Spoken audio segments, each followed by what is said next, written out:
I turn on the TV this morning, the little CNN action, and it's Donald Trump doing a ramble at Mar-a-Lago. And I'm like, what is he upset about? And he's sitting there complaining about how Joe Biden is not making the transition smooth.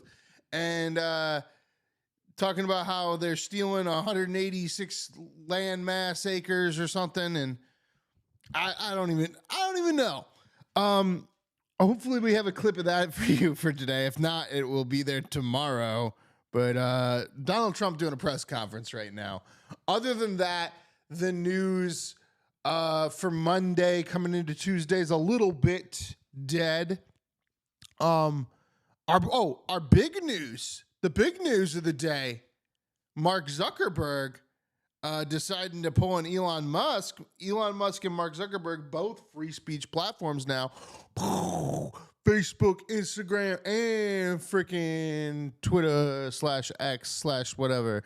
If we can just get rid of TikTok, and I know YouTube's always going to be a little bitch because YouTube likes to be a little bitch. I mean, they pretty much are like public access TV now. So you can't do this, and you can't do that, and you can't do this, and you can't do that, and blah, blah, blah, blah, blah, blah. But in reality, YouTube's where it's at because that's where we get all of our monies and views and stuff. With that said, if you're listening to this podcast on one of those platforms, make sure to 5-star review us. If you're watching on YouTube, thumbs up, subscribe, give the little screen a hug. If you're on the Instagrams, the Twitters of the world, you're probably in the right place. But still, make sure to add us into that algorithm. Follow us. Do us whatever. And, watched Monday Night Raw last night. That was interesting. They did a really good job on Netflix of keeping you going. And I actually watched all the way through. And at the end, they were like, this is CM Punk's first match in 14 years. I stopped watching wrestling before CM Punk, so thanks for making me realize how old I am. And, yeah. It is January 7th, 2025. I'm Alex R. Wagner, and this is No News is News. The news of the no news is not news if it is news.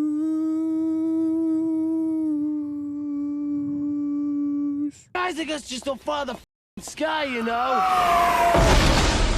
Biden's actions yesterday on offshore drilling, banning offshore drilling, will not stand. I will reverse it immediately. It'll be done immediately. And we will drill, baby, drill. And we're going to be drilling in a lot of other locations. And the energy costs are going to come way down. They'll be brought down to a very low level. And that's going to bring everything else down. That's what caused it to go up, along with the ridiculous spending on the Green New scam. All this money, trillions of dollars. It's like throwing it right out the window, what they're doing. And they're trying to spend so much now. They're just taking money and giving it to anybody that wants it for any project at all, if it's certified under the Green New scam. And they don't work, and it's too expensive. And I'm thrilled to announce today that DMAC will be investing at least $20 billion over a very short period of time into the United States, and they may go double or even somewhat more than double that amount of money. It's a great thing, and I believe he will say that he's doing it because of the fact that he was very inspired by the election. They wouldn't do it without that election, I can tell you. A lot of people wouldn't. You saw last week where we have somebody who's going to go from $100 to $200 billion, and we have many other people, and we'll be bringing some of them out. Some of them like to do it somewhat more quietly, and some don't, and they feel so strongly about the country that they want to let people know about it. But it's an honor to have such a great investor investing in our country. The investment will support massive new data centers across the Midwest, the Sunbelt area, and also to keep America on the cutting edge of technology and artificial intelligence. He's very big into the data centers, and that's going to be a very hot item. Governments and legacy media have pushed to censor more and more. A lot of this is clearly political, but there's also a lot of legitimately bad stuff out there. Drugs, terrorism, child exploitation. These are things that we take very seriously, and I want to make sure that we handle responsibly. So we built a lot of complex systems to moderate content. But the problem with complex systems is they make mistakes. Even if they accidentally censor just 1% of posts, that's millions of people. And we've reached a point where it's just too many mistakes and too much censorship. The recent elections also feel like a cultural tipping point towards once again prioritizing speech. So we're going to get back to our roots and focus on reducing mistakes, simplifying our policies, and restoring free expression on our platforms. More specifically, here's what we're going to do. First, we're going to get rid of fact checkers and replace them with community notes similar to X, starting in the US. After Trump first got elected in 2016, the legacy media wrote nonstop about how misinformation was a threat to democracy. We tried in good faith to address those concerns without becoming the arbiters of truth. But the fact checkers have just been too politically biased and have destroyed more trust than they've created, especially in the US. So over the next couple of months, we're going to phase in a more comprehensive community notes system. Second, we're going to simplify our content policies and get rid of a bunch of restrictions on topics like immigration and gender that are just out of touch with mainstream discourse. What started as a movement to be more inclusive has increasingly been used to shut down opinions and shut out people with different ideas, and it's gone too far. So I want to make sure that people can share their beliefs and experiences on our platforms. Donald Trump is very proud of the fact that he beat Kamala by 3 million votes, and we are proud of the fact that Joe Biden beat Donald Trump by 7 million votes in 2020. But if they're proud of the popular vote, why don't we get rid of the Electoral College and start electing the president the way we elect everybody else, like representatives and senators and mayors and governors?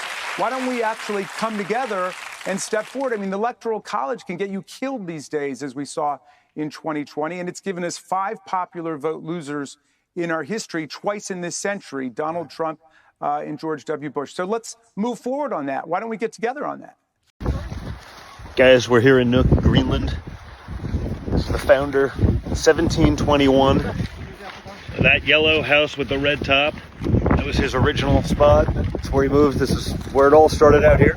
Just incredible scenery. Super cool stuff. Let's talk about the why behind it, Harry. Yeah, why? All right, so part of the reason why is, okay, was Trump greatly responsible for the attack on the Capitol? You go back to January 2021, it was 48%. By the time of December of 2023, look at that. Again, a clear shift down to 37%. This is an 11-point drop, very much mirroring that drop that we saw that the folks said that, of course, would make him ineligible for the presidency. So that is part of the reason why, right? Fewer folks thought he was responsible, greatly responsible for what happened on January 6th. But it's not just that. It's that people simply put didn't care as much about the attack on the Capitol. Look at this. January 6th is your biggest memory of Trump's first term in office. By the time of 2024, look at this. Look at this. It was just 5%. Just 5% of Americans. And among Republicans, it was just 2%. So the bottom line is fewer Americans faulted Donald Trump or thought he was greatly responsible for the January 6th attack. And more than that, as it went into the rearview mirror, far fewer folks thought that it was their number one. Because I'm not like throwing up my hands. I'm intensely curious about what the next 4 years are going to be like. And while I have my opinions about the guy, I'm not prejudging what the events will be. What do you think the silver lining is? So the silver lining is I truly believe that we know that the end of Trumpism will be in 4 years. Now, look, had Donald Trump lost, because if Donald Trump would have lost, look, then you have this, he passes the baton on to somebody, or maybe J.D. Vance runs again or whatever. But nobody, and I think certainly Donald Trump, will come out of office more popular than they went in.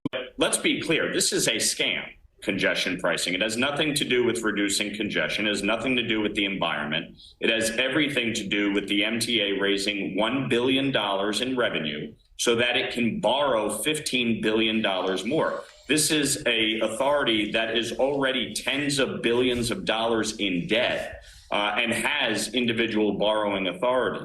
it needs to be completely overhauled. I absolutely agree there needs to be infrastructure upgrades, but this is a scam. The fact is, Governor Hochul is charging the average New Yorker $2,500 more to drive into the city to go to work on an annual basis.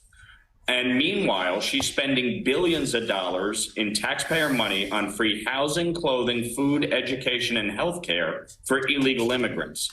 There's Ted Cruz, a senator from Texas, who was one of the main individuals who helped cause what happened 4 years ago by putting forward the falsehood that the vice president could somehow do something to stop the electoral count.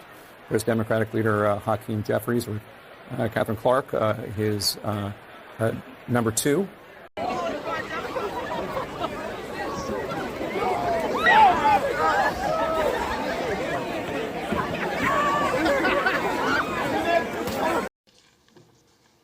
The state of the vote for the President of the United States, as delivered to the President of the Senate, is as follows. The whole number of the electors appointed to vote for President of the United States is 538. Within that whole number, the majority is 270. The votes for President of the United States are as follows. Donald J. Trump of the state of Florida has received 312 votes. Kamala D. Harris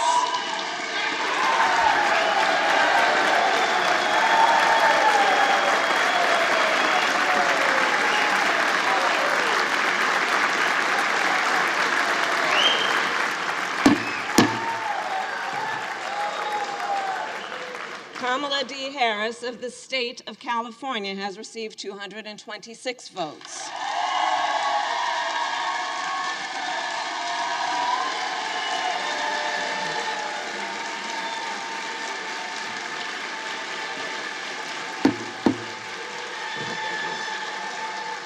Declaration of the persons elected President and Vice President of the United States, each for a term beginning on the 20th day of January 2025, and shall be entered together with the list of the votes on the journals of the House and the Senate. Thank you very much.